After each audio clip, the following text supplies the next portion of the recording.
2026 বিশ্বকাপ ফাইনাল হারের পর এটা নিশ্চিত হয়ে গেছে 2030 বিশ্বকাপে আর্জেন্টিনা দলে আর থাকছেন না লিওনেল মেসির পজিশনে আর্জেন্টিনা দলে জায়গা নেওয়ার মতো অনেক তারকা প্লেয়ার আছে, যাদের মধ্যে সবচেয়ে অভিজ্ঞ পাওলো দিবালা। এই বিশ্বকাপে পজিশন ও ইনজুরির কারণে জায়গা না পেলেও সামনের বিশ্বকাপে লিওনেল মেসির পজিশনে দেখা যেতে পারে পাওলো দিবালাকে। 2026 বিশ্বকাপে জায়গা হারানোর ব্যথা বলে দিবালা শুরু করে দিয়েছেন 2030 বিশ্বকাপে নিজের জায়গা নিশ্চিত করার মিশন। ক্লাব পরিবর্তনের সকল জল্পনা কল্পনার অবসান ঘটিয়ে অবশেষে রোমাতেই থেকে যাওয়ার সিদ্ধান্ত নিয়েছে দিবালা। শুধু তাই নয়, বড় ক্লাবে খেলে নিজের ফর্ম ধরে রাখতে কম বেতনে চুক্তিতে রাজি হয়েছেন তিনি। কেন এমন সিদ্ধান্ত নিলেন আর নতুন চুক্তিতে কি কি থাকছে, চলুন জেনে নেওয়া যাক বিস্তারিত।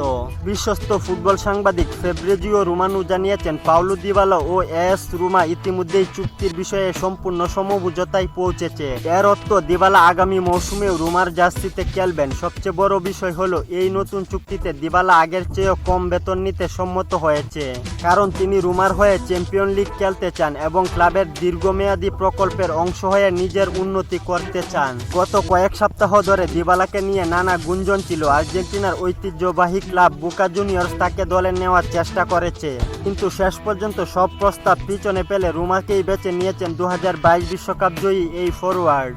কারণ একটাই, 2030 বিশ্বকাপে আর্জেন্টিনার হয়ে খেলতে হলে ইউরোপীয় একটি বড় ক্লাবে খেলে তার ফর্ম ধরে রাখা খুবই জরুরি। ভিউয়ার্স, আপনার কি মনে হয় 2030 বিশ্বকাপে লিওনেল মেসির পজিশনে পাওলো দিবালা নিজের জায়গা করে নিতে পারবে আর্জেন্টিনা দলে?